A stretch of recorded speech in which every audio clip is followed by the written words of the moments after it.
Next up on the number one tee.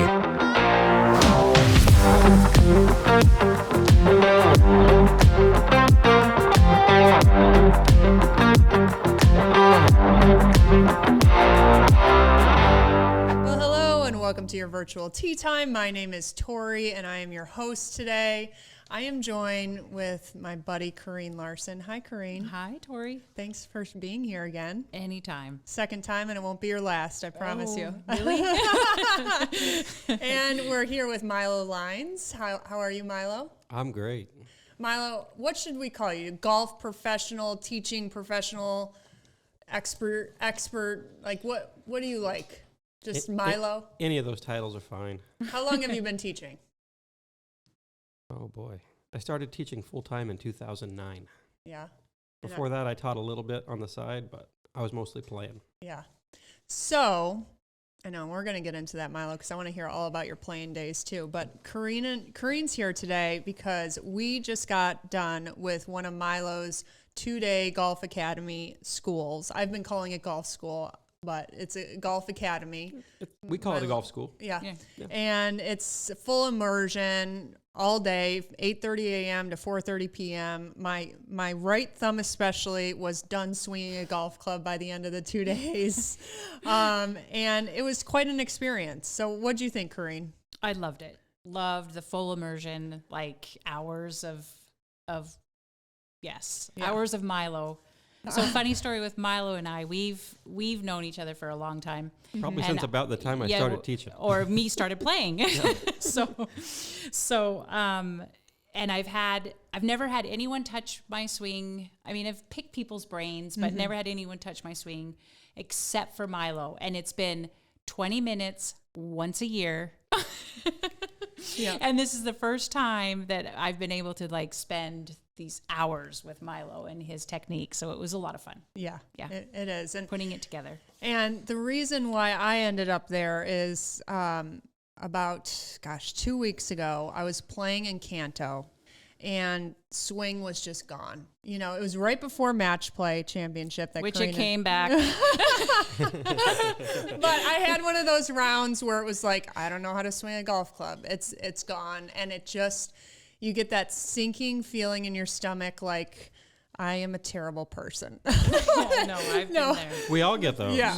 So, and I thought, we're going into the winter. I'm like, I have to get some instruction because honestly, getting instruction is not fun for me. I don't enjoy it. I really don't enjoy private lessons.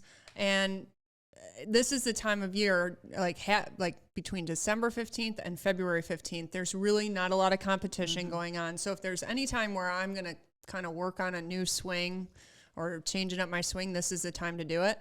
And so after that terrible round in Kanto, I talked to my friend and I'm like, okay, where should I go? And he brought up your name right away. Who's your friend? Adam Willicki brought up Milo right away. Adam sent you to me. Yes. And so because one of his friends had great success with you. So I looked at your website and I was about to schedule a private lesson and I ended up playing the match play championship with Kareen and it just came up randomly. Like I think it was Shannon Shaw that asked me about instruction. I was like, oh, I'm just about to go see this guy Milo down at Superstition. And I started laughing. I'm like, Milo.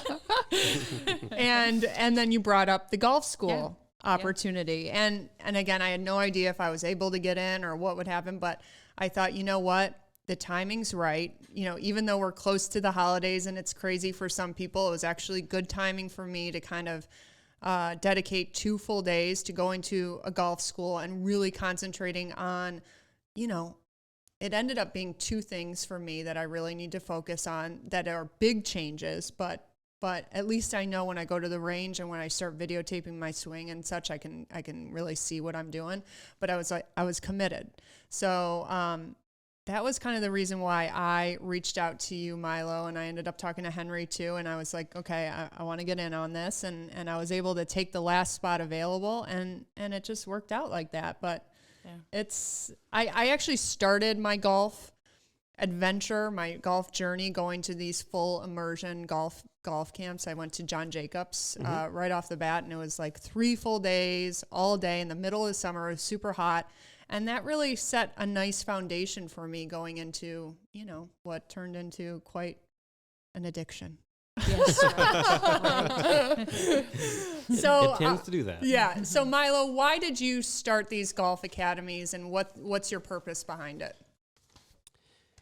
Well, there's a backstory. So during COVID, I decided I wanted to start a subscription website so I could touch more people. Mm-hmm. I have a pretty good following on YouTube. I have a lot of people who want to come take lessons from me, but there's just one of me. Yeah. So I basically put everything I know on video Mm-hmm. and opened it up to a membership. And to my surprise, it got pretty big. Mm-hmm. Then there's demand to actually get some hands-on. So I Yeah. decided with my team, we should start doing some golf schools and see if people actually want to come. Mm-hmm. We announced the first one, and in like an hour, it was full. I was like, well, I guess there's demand. Yeah, exactly. So now we're trying to figure out locations, and we have a good one here in Arizona. We have a good one in California. But we're trying to find out locations all And they over have the a country. good one in Utah too. We have a great one in Utah. Uh-huh. And so we're trying to find locations throughout the country so that our membership can come see us fairly easily, Exactly. not have to travel too far. So And can you give us an example of what the day looks like on one of these days?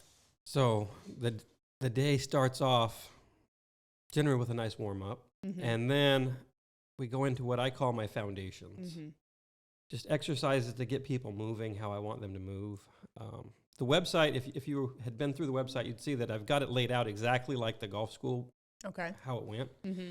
So everything, we start with foundation 1, and it's supervised, because most people, when they think they're doing something, they're not. Yeah. And so we walk them through it step by step. And it's a lot. It's a lot. It's a lot. And what level golfer is this for, though? For everybody. It's for everybody, right? I've had players who were mid-20s handicappers, Mm-hmm. all the way down to, don't think we've had any tour players come to a golf school, but we've had a lot of like plus handicappers. Mm-hmm. Yeah. So, because you get a lot of one-on-one attention, even though, I mean, these schools, this one that we were in this time was 12 players. 12 students, 3 coaches, Mhm. so it's 4 to 1. That's kind of the ratio that we want to keep it at. We never let them get bigger than that. Yeah, Yeah. I think that was good. Yeah. I have another coach that was on his honeymoon that would have normally been there Well, picking people gosh. off to do short game alone. Priorities. Yeah. You know, You know, it's the wife's happy that he was on his honeymoon. Yes. I hope so. So let me circle back to Kareen. What's going on with your golf game right now? Oh, Tori. Come on, give us. It's probably been the worst year for me, but then thinking there was some really probably the biggest highlights for me too. It's been a weird year. Like, Yeah. So give us a highlight. Um, Like, what are you most proud of for 2022? most proud of is that I didn't give the game of golf up. Yeah. No, like being like, that sounds funny, but like that I just am like, no, I'm going to push through this, Yep. you know, because then you do find those times where you're just like, wow, I can do this. Yeah. You know? Wow, there's You know? potential here. Yeah. But I bet this year's been this roller coaster with my game. Yeah. And you know, there's been some life things that I should probably not be so hard on myself because I had to get through too. Mm-hmm. But yeah, it's been a weird year. But my biggest accomplishment is that I'm just like, no, I love golf. There's a reason why I'm playing this, and just keep at it. And you stuck with it. Stuck with it. Yeah. Yeah. Yeah. Trust me, been there. Oh. I mean, it happens. I hit those rock bottom moments where Mhm. you like seriously look at yourself and you're like, why the F am I doing this? Yeah. Milo, do you mind if I swear? Why the fuck am I doing this? Like, this is Yeah. making me feel horrible, Yep. you know? And we have kids at home and jobs and everything. And you think to yourself, why am I wasting all my energy on this? You get to that point. Mm-hmm. And you're able to come out of it. But I'd say it happens to me probably 2, maybe 3 times a year, Yeah. where it just feels, you know, Bad. bad. That's why I teach. I know. So Milo, what was your playing portion of your golf career like? Tell us a little bit about it. So I picked up golf late as an 18-year-old. Which is amazing. Which is rare for somebody to reach fairly elite levels. Played Division I college golf, had a fairly good career as a college golfer. I was an All-American once, and I was okay.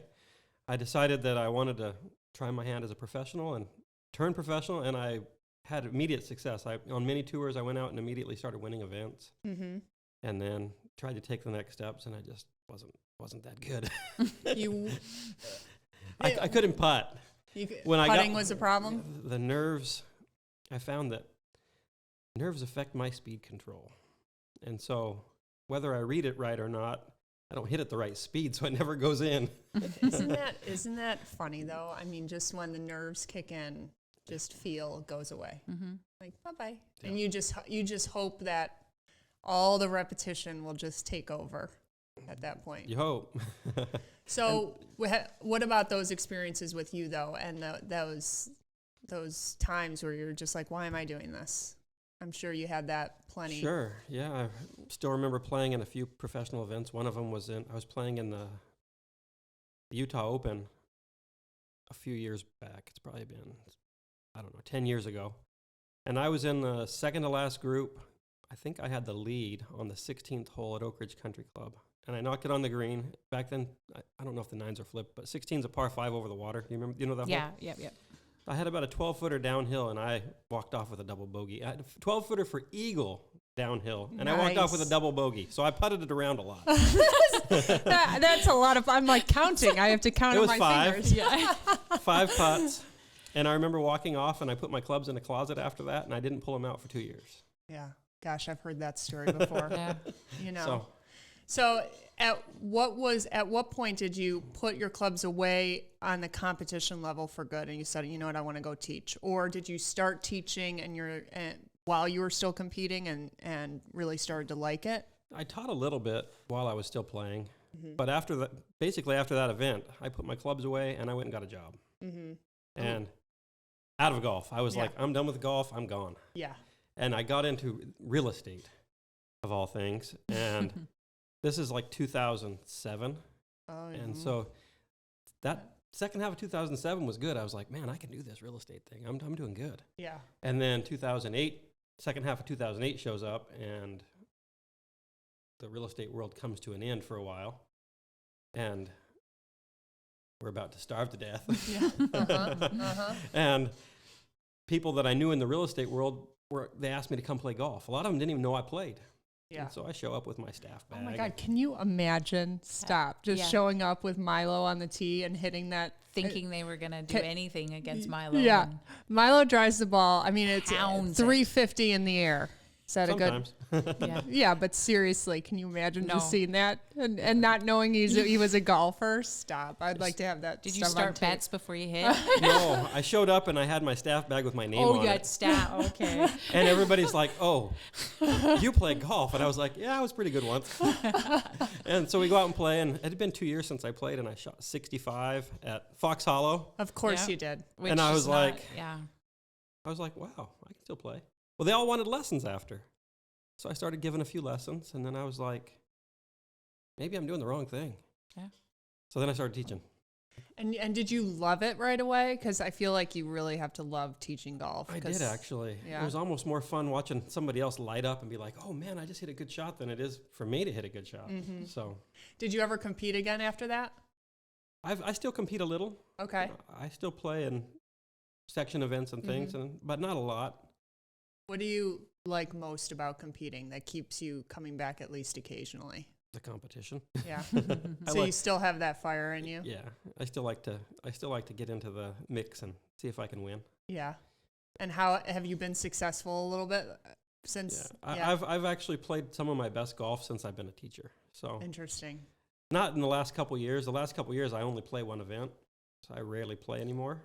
But prior to that, I wasn't that busy. Once I built this monster of this website, now I don't have that much time. But exactly. Before the further you get into golf, the further you get into the golf industry, the less you're on the golf course. Yeah, now I don't play much. I think I've played 9 times or 10 times this year. So.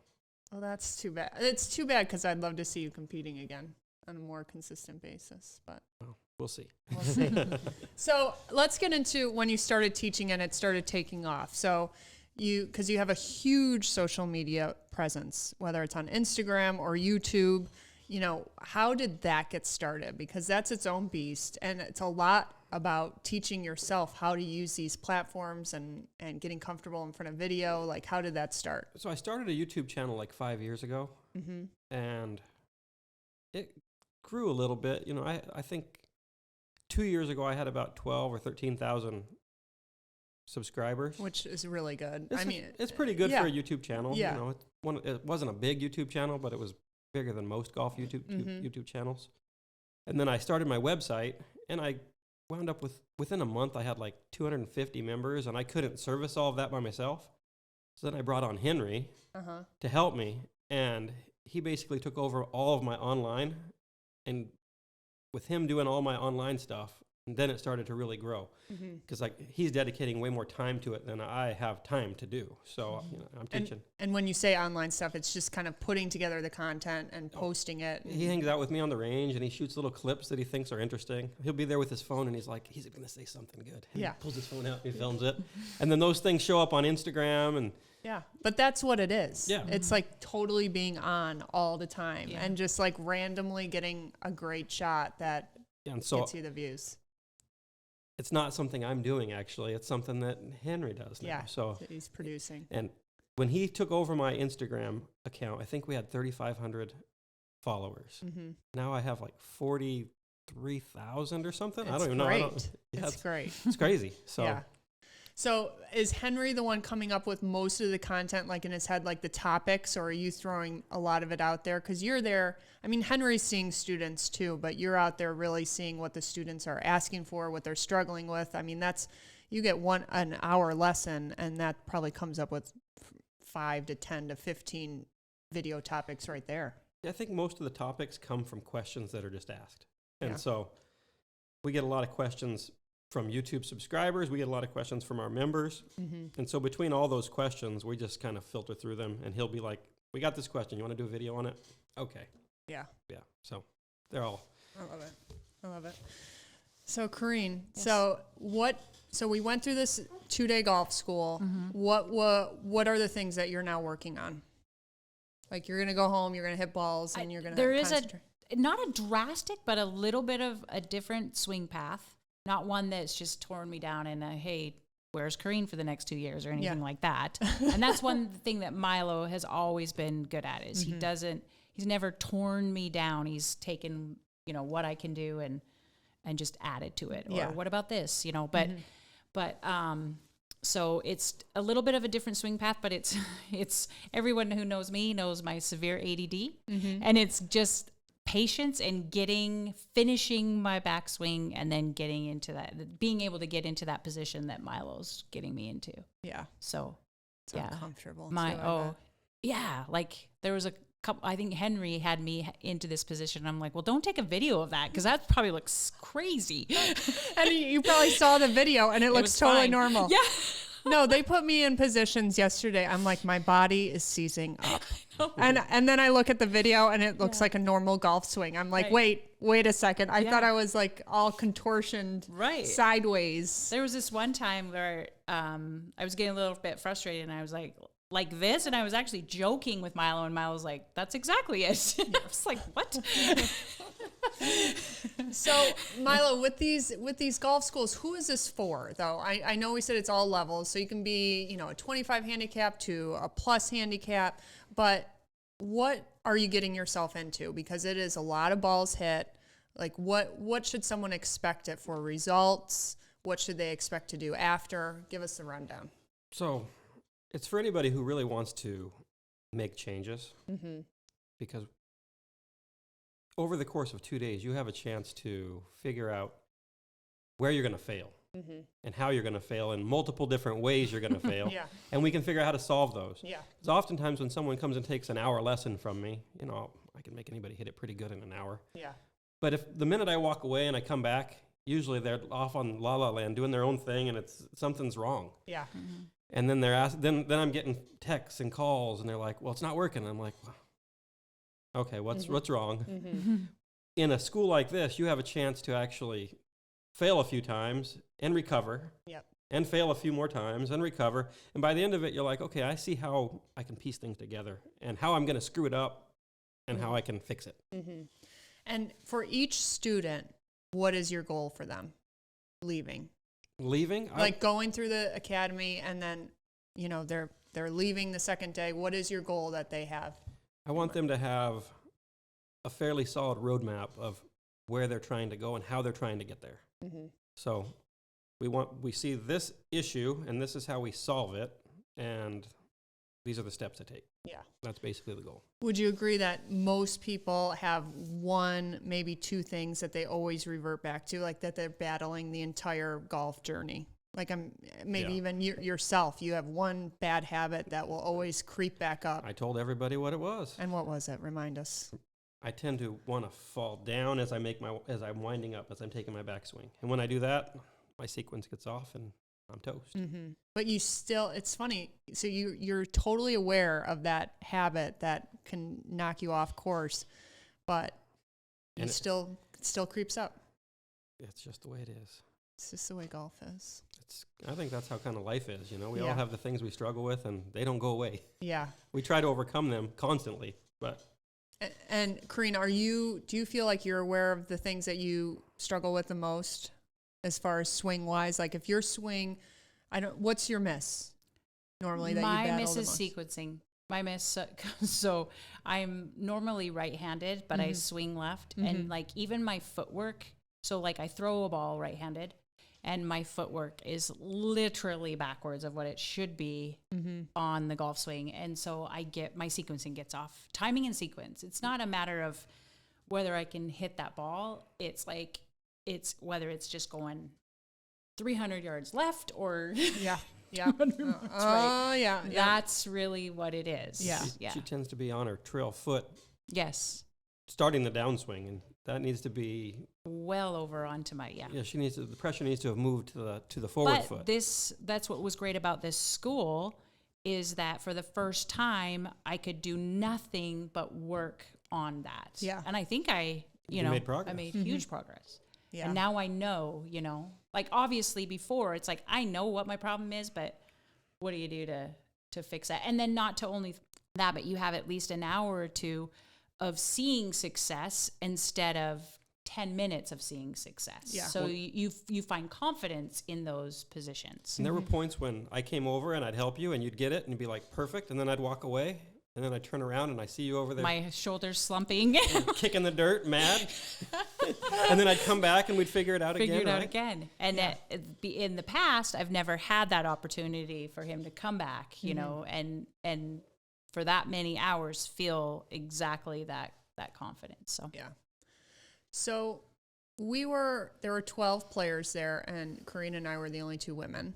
Okay, which is I would say is a pretty standard percentage. Yeah, in so much golf so in general. that we're used to it. Yeah. But there's a lot of women that wouldn't sign up because of that. Yeah. You know. So how do we change that? How do we get some more women out there? Like, what can you say to reassure women that this is a comfortable environment and, you're going to learn a lot and, it's no one's judging you. I mean, I could tell that there were all different levels of golf there yesterday or these past 2 days and ages. Well, you two are probably two of the best players that were there, actually. We had, I think, your handicaps are like 0-ish. Yep. The next best player was maybe Brendan from Be Better Golf, who's like a 2. So. But then I'd say there was probably a lot between 10 and 15, I would imagine, or 8 and 15. Yeah. I mean, it's most of them were upper single digits, lower double digits. Yeah. So how do we get more women out there? How do we do this? That's a good question. That's what I want to find out from you. Yeah. So, and I'm wondering because there's a need out there, and there are women out there that want to go to these golf schools. They want to dedicate, a couple days at a time to improving their golf game. They want to do a lot of full swing, but also short game stuff too. So Kareen and I were talking about it yesterday. Our wheels were spinning, and we're like, how do we make this happen? Like because if someone asked me about golf schools prior to attending yours, Milo, I might have 2 recommendations. I know I have 1 recommendation, but maybe 2. There's just not a lot out there. So I want And I to. don't think I have any other than Milo. You know what I mean? Yeah. So that's a good question about how we get them out there. I haven't figured out with my online presence. Mm-hmm. You know, I have about 100,000 total followers if you count my different platforms. Yeah. And I would guess there's only, other than the professional girls I coach Yep. and the college girls I coach and Kareen, there's probably about a handful of women who follow me. Yeah. It's like, it's wild. Yeah. So we're going to get more women following you, but I just want for the women out there to know, like, there are these golf schools out there. You might have to dig because Milo, I gotta be honest, I didn't hear about you until Adam and Kareen brought you. My golf schools are private for my membership only. At this point, I might have to do something different to try to tap into the world of women. Mm-hmm. But there's options out there. Yeah. There's options out there. And it's really a great solution just if you want to concentrate on it. You know, to me, having private lessons, if I want to improve my swing, I have to at least commit to a private lesson once a week for 4 to 6 weeks to really see change. I mean, you're not going to get, I mean, I could go see you for one time, Milo, and then not commit to it. And then that's the issue. Yeah. And it's a waste of money. In my experience, the best lessons are, I like half days with people. That's what, when people come from out of town, I always say half day. Yeah, that's a good idea. Because then that way they get kind of the golf school experience, only it's just one-on-one. They get a chance to find their points of failure and figure out how they're going to screw things up, because I'll leave them for a minute and let them try to swim. Exactly. Is there a difference between teaching a woman and teaching a man, just by, you know, the differences between Maybe men and slightly, women? but not Like, drastic, I don't think. Yeah. Like, I think that's one of the reasons why I absolutely loved Milo is that he teaches the same swing to a man and a woman, and there's slight adjustments sometimes based on anatomy. Yeah. Well, and that's what I mean. Like, do women have a step up on certain things and the men have a, like flexibility? In general, I think women are more functional as far as how their bodies can move. Most adult men are bound up.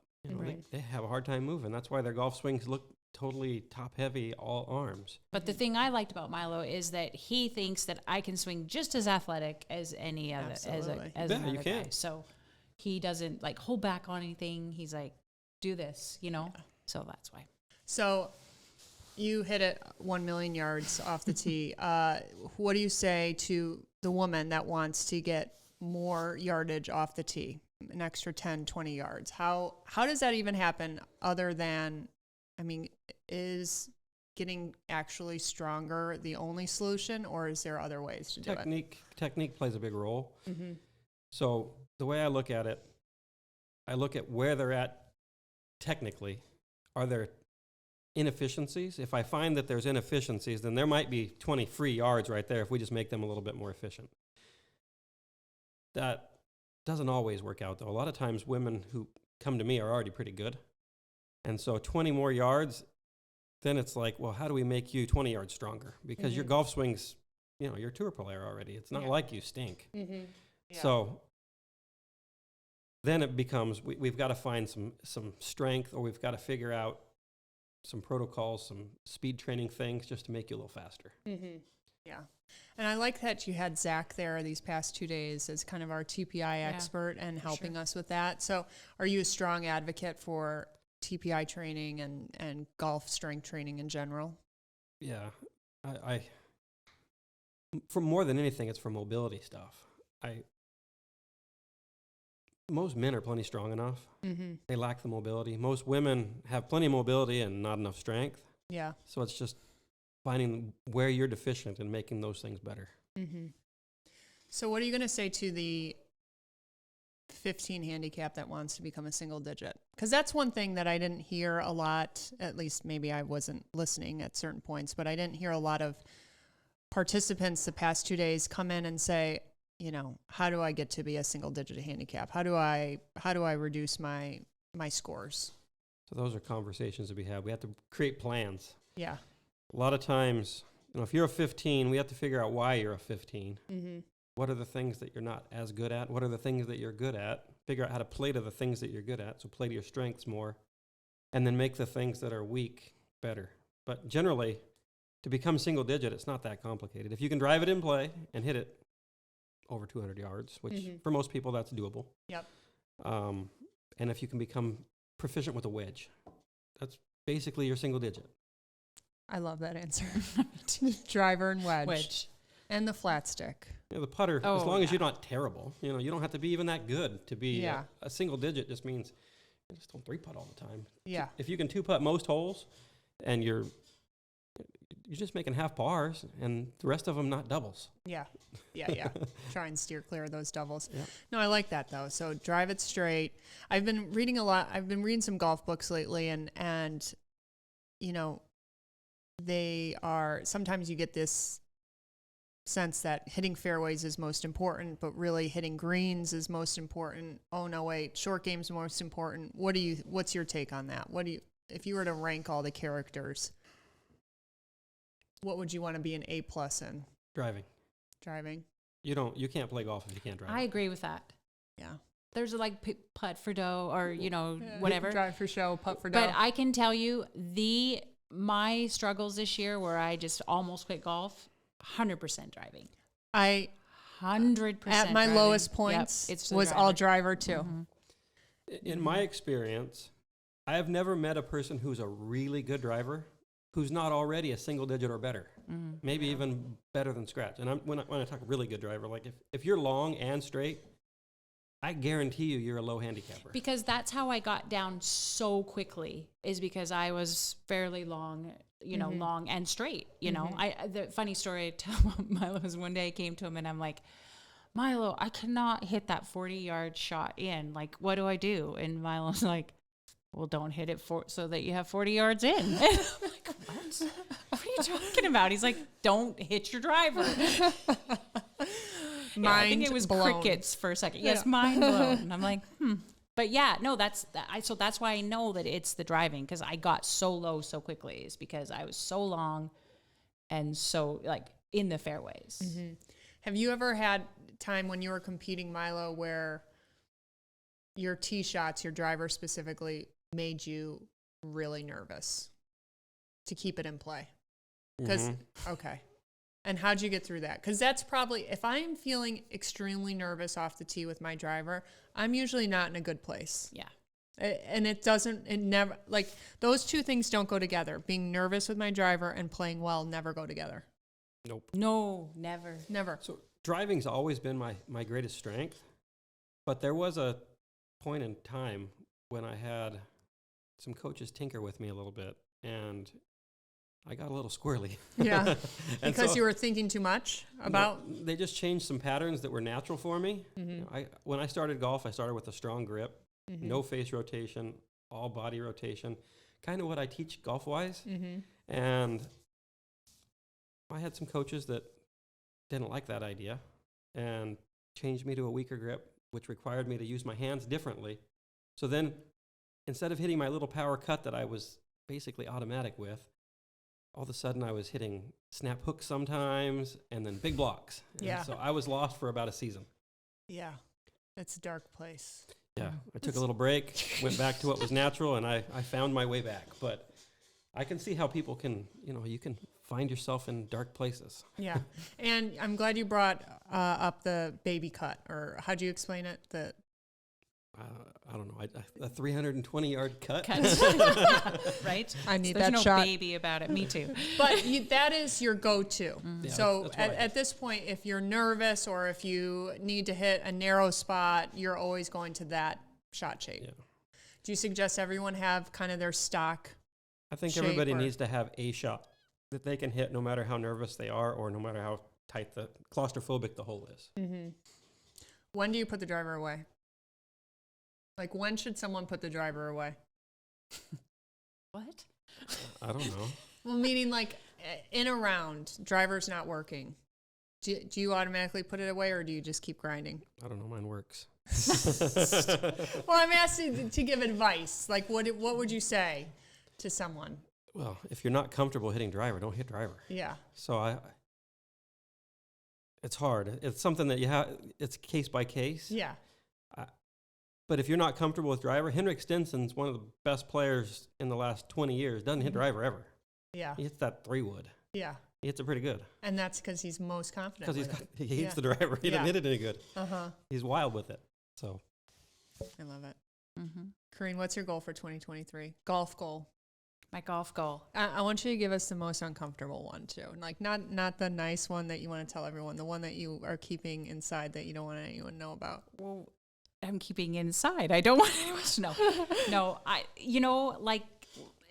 so I turned 50. Yes. Oh my turns goodness. 50 next year. So as far as golf goes, I'm actually really excited. And tell us why you're excited though, because not a lot of women Just might know. because I get to play on the senior tour. Uh-huh. Like, cause I started golf in a part where I can compete pretty good, but like it was tough. I mean, I'm playing girls that are sometimes 30, I'm 30 years their senior. Yeah. You know what I mean? Mm-hmm. And just, it's just tough. The grind is, those college girls are good too. Yeah, and they're good. Tough to They're good. play against the and you kids. yes, it's tough to play. You know, Yeah. you can hold your own, but but I'm mostly excited because I was in that age where the mid-ams, we struggle as amateurs in that mid-am. There's not a lot of us. Yeah. There's not a lot of us. So it was either, get your butt kicked or, on some days it's some of the best golf, or you don't have competition. Yeah.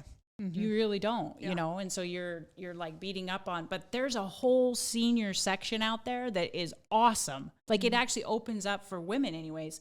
It opens up this whole other world with really good, so like yeah. good players and also Good players, like a lot of seasoned, opportunities to play more, tournaments. So much more opportunity to play tournaments. Yeah. you With know? a big field. With a big field and people that that I'm just excited. Yeah. I don't blame you. Yeah. And again, if you're listening, you don't know what mid-am is. Mid-am is 25 years and older.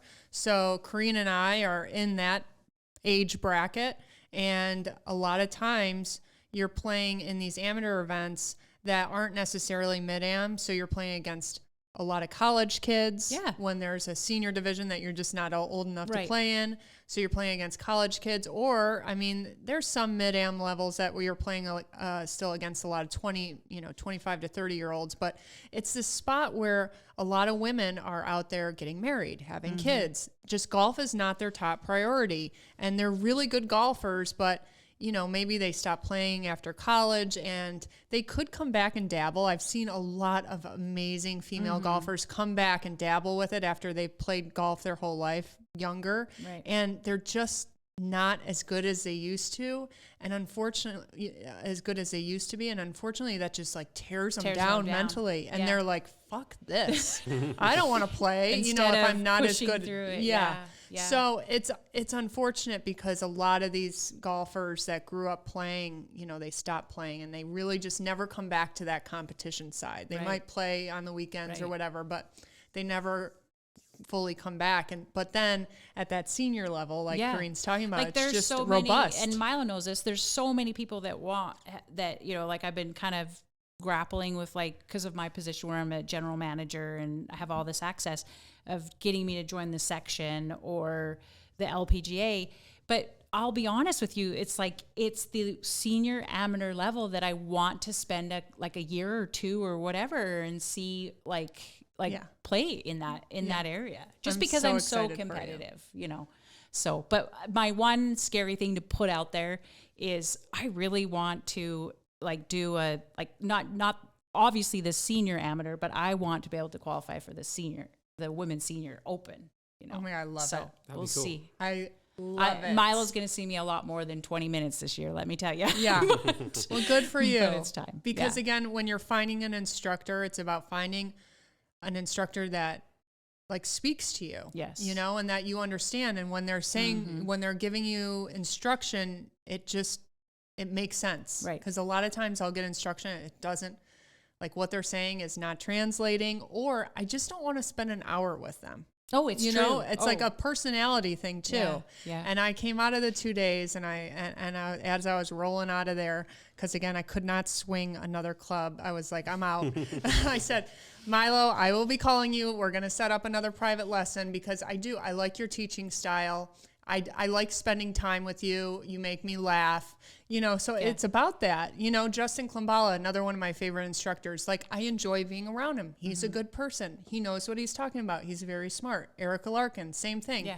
So you have to not only be on the same level instruction wise, like what they're saying makes sense, but want to spend time with them, not dread going to get a lesson, because it is not particularly fun. No. It's hard. It's hard changing your swing, Milo. But I think as a student too, you got to come in with the mindset of like, here I am, you know, teach me, make the most and not like come in like arguing with the team. Yeah, exactly. Like, you know what I mean? Trust it. Trust it. Like, trust it and know. I don't think this is me personally. Milo, it's not going to take you 2 years. You're not going to be gone for 2 years because Milo's done something. Like that's how much confidence I have in him. And like, I wouldn't even trust myself with him. Like I say, I've been to some coaches where I'm like, nope. Yep. Know? And that coach could help others perfectly. Perfectly. They're great coach. I'm not even saying but for me, Milo's my guy. So to wrap it up, Milo, what do you say to the person coming in to get a lesson for maybe not the first time, but it's a new instructor? Like, what is the mindset they need to have going into it? What is it like? What do they need to expect to do after? Like, what is this time commitment like to get lessons and actually switch a couple things in your swing? So my favorite is when somebody comes and they have some ideas of things that they want to get better at. Mm-hmm. So give us an example, because I'm sure you hear some things. Somebody shows up and says, okay, my distance control with a wedge is terrible. Help me with distance control. Okay, now we have a goal. Now I'm going to watch and see why their distance control with a wedge is terrible. Mm-hmm. Or someone shows up and they say, well, I just keep topping it. I want to just, this is a beginner level player. I want to stop topping the ball. I want to hit it solid. I want to get it up in the air. I want to get it in the air. Okay, well, we have a goal. Yeah. Now I'll help you get it in the air. Yeah. So I like to have a target. Mm-hmm. And that way I know, okay, we hit the target. Yep. I don't like to just be throwing darts in the dark. Exactly. So that's my main thing. When someone shows up, I want them to tell me what they want. And that way I can help get it for them. Yeah. And you help them make that goal, and then there's going to be another goal after it. That's golf. It's never ending. It's never ending. It's never conquered. Well, I am excited for you, Kareen, to go after that goal, and I'm sure Milo is too. And it's, you know what? I want to end the episode and say and remind the players listening that I only met Kareen because I went to a big scary tournament and I met her there. And ever since, we've been playing big scary tournaments together. Yes, we have been playing. But if I didn't say no to that one because I was invited, and probably at least 50% of me was like, don't say no, or don't say yes, don't say yes. So you don't want to do this. It's too, they're much better than you. Don't do it. You don't belong. If I had given into that, I never would have met you. Oh, right. So we have to know that, like, playing in these tournaments, playing in these events, putting yourself out there, and it's all relative. It could be just playing in your member guest at your club. It could be playing in your club championship. It could be playing in a state tournament. This is the process, and you will meet some amazing women.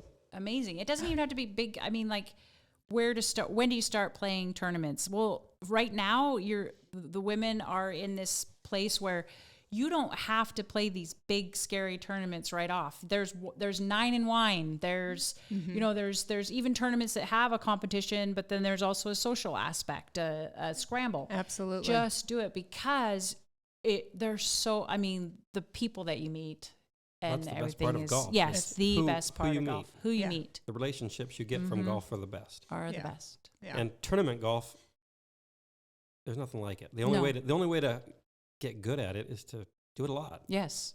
And why do we keep coming back to tournament golf when it sometimes is really hard? Like, why keep coming back, Milo? Because it's the way you can get those competitive juices going. Yeah. What else can you do in as an adult, you know, there's not that many things. Yeah. Like, I can't go play basketball, pull a hammy. Yeah. Golf is as low impact as you get. Unless you're at Milo's golf school and he has you contorted in certain Yes. ways that Yeah, we may run you through the ringer, but you know. Right. All right, so be sure to check the show notes. You'll see all of Milo's social media connections and Kareen's.